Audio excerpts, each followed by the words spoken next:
Assalamualaikum warahmatullahi wabarakatuh.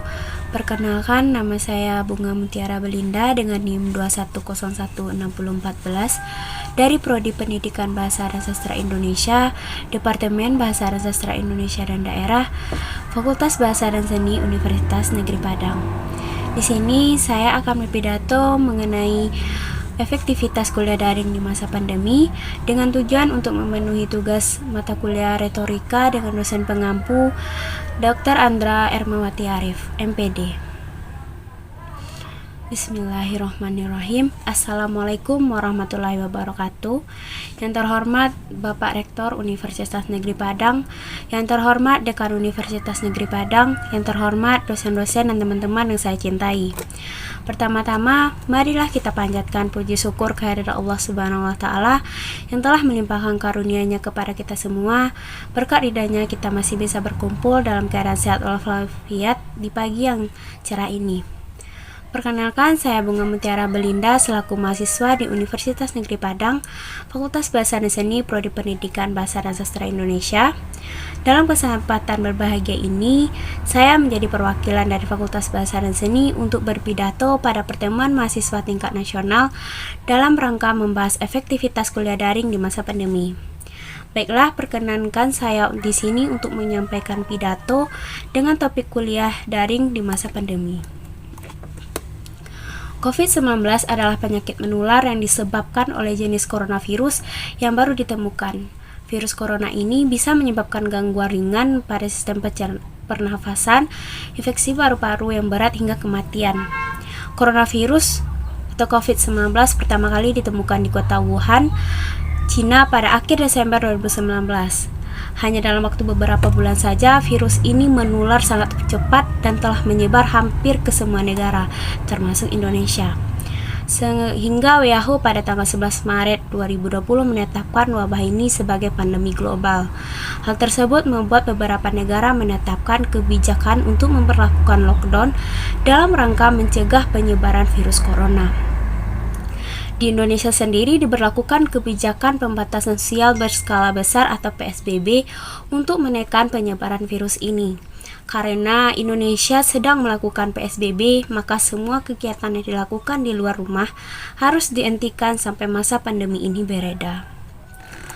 Beberapa pemerintah daerah memutuskan menetapkan kebijakan untuk meliburkan siswa dan mulai menerapkan metode belajar dengan sistem daring atau dalam jaringan atau online. Kebijakan pemerintah ini mulai efektif diberlakukan di beberapa wilayah provinsi di Indonesia pada hari Senin 16 Maret 2020, yang juga diikuti oleh wilayah-wilayah provinsi lainnya. Sistem pembelajaran daring atau dalam jaringan merupakan sistem pembelajaran tanpa tatap muka secara langsung antara guru dan siswa, tetapi dilakukan melalui online yang menggunakan jaringan internet. Guru harus memastikan kegiatan belajar mengajar tetap berjalan meskipun siswa berada di rumah. Solusinya, guru dituntut dapat mendesain media pembelajaran sebagai inovasi dengan memanfaatkan media daring atau online.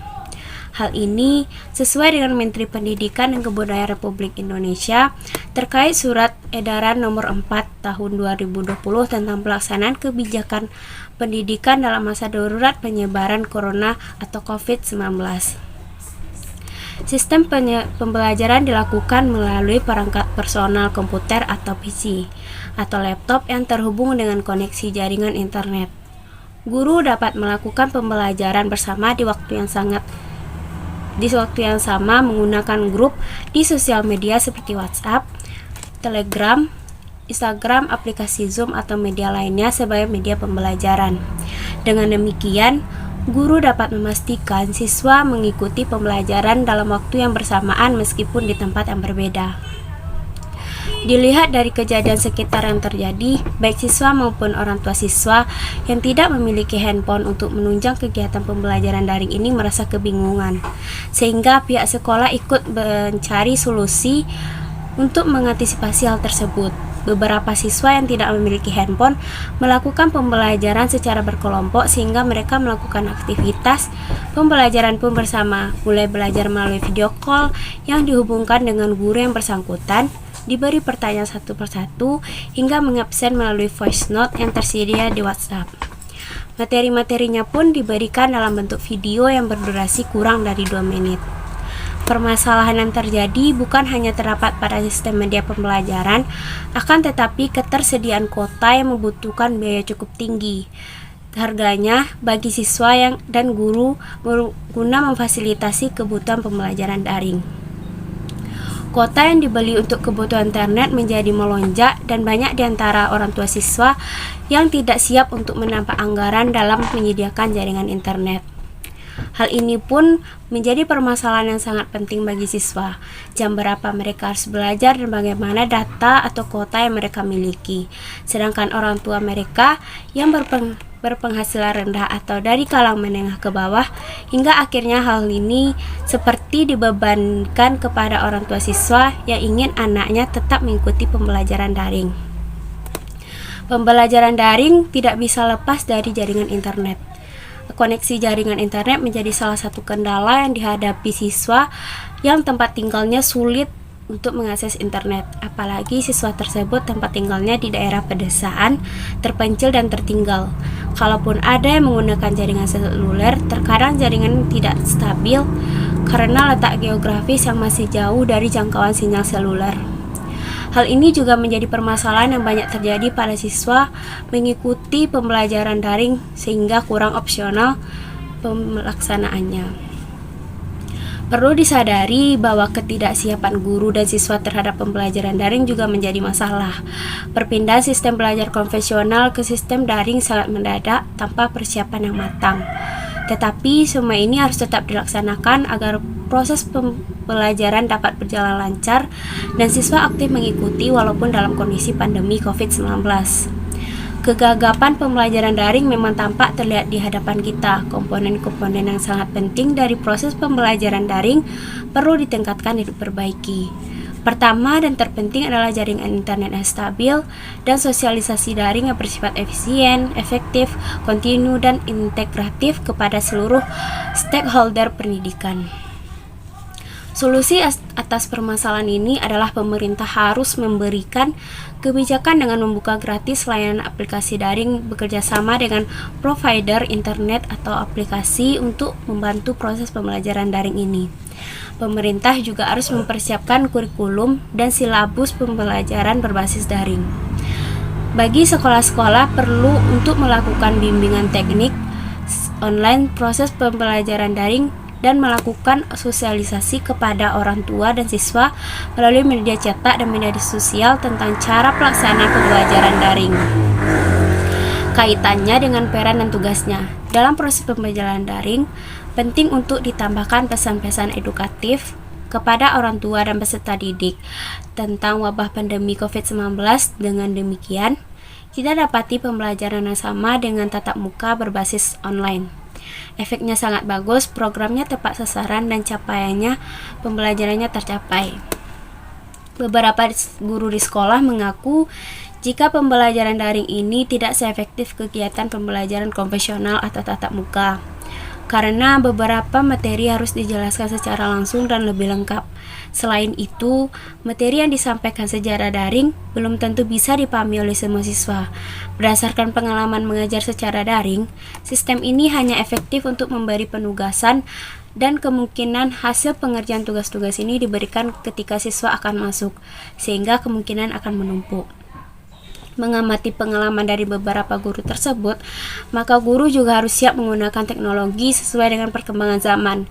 Guru harus mampu membuat model dan strategi pembelajaran yang sesuai dengan karakter siswa di sekolahnya. Penggunaan beberapa aplikasi dan pembelajaran daring sangat membantu guru dalam proses pembelajaran ini. Guru harus terbiasa mengajar dengan memanfaatkan media daring kompleks yang harus dikemas dengan efektif, mudah diakses dan dipahami oleh siswa. Dengan demikian, guru dituntut mampu merancang dan mendesain media pembelajaran daring yang ringan dan efektif dengan memanfaatkan perangkat atau media daring yang tepat dan sesuai dengan materi yang diajarkan. Walaupun dengan pembelajaran daring akan memberikan kesempatan lebih luas dalam mengeksplorasi materi yang akan diajarkan. Namun, guru harus mampu memilih dan membatasi sejauh mana cakupan materinya dan aplikasi yang cocok pada materi dan metode belajar yang digunakan. Hal yang paling sederhana dapat dilakukan oleh guru bisa dengan memanfaatkan WhatsApp.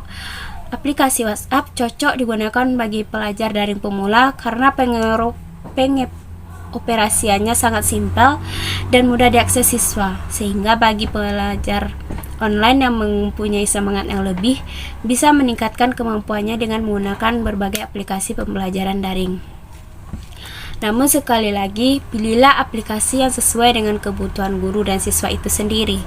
Tidak semua aplikasi pembelajaran daring bisa dipakai begitu saja. Namun, harus dipertimbangkan sesuai kebutuhan guru dan siswa, sesuai terhadap materi, keterbatasan infrastruktur perangkat seperti jaringan.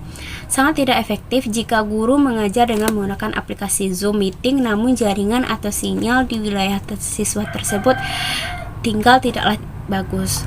Keberhasilan guru dalam melakukan pembelajaran daring pada situasi pandemi COVID-19 ini adalah kemampuan guru dalam berinovasi merancang dan meramu materi, metode pelajaran, dan aplikasi yang sesuai dengan materi dan metode. Kreativitas merupakan kunci sukses dari seorang guru untuk dapat memotivasi siswanya tetap semangat dan belajar secara daring dan tidak menjadi beban psikis. Di samping itu, kesuksesan pembelajaran daring selama masa COVID-19 ini tergantung pada kedisiplinan semua pihak. Oleh karena itu, pihak sekolah di sini perlu membuat skema dengan menyusun manajemen yang baik dalam mengatur sistem pembelajaran daring. Hal ini dilakukan dengan membuat jadwal yang sistematis, terstruktur, dan simpel untuk memudahkan komunikasi orang tua dengan sekolah agar putri-putrinya yang belajar di rumah dapat terpantau secara efektif. Dengan demikian, pembelajaran daring sebagai solusi yang efektif dalam pembelajaran di rumah guna memutuskan mata rantai penyebaran COVID-19. Physical distancing juga menjadi pertimbangan dipilihnya pembelajaran tersebut. Kerjasama yang baik antara guru, siswa, orang tua, siswa, dan pihak sekolah menjadi faktor penentu agar pembelajaran daring lebih efektif. Semoga pandemi COVID-19 ini cepat berlalu seiring dengan new normal yang telah diberlakukan oleh pemerintahan, sehingga proses pembelajaran bisa terlaksana seperti semula dengan kehadiran guru dan siswa yang saling berinteraksi langsung. Amin ya rabbal alamin. Sekian pidato dari saya. Kalau ada salah dan janggal kepada hadirin semua, saya minta maaf.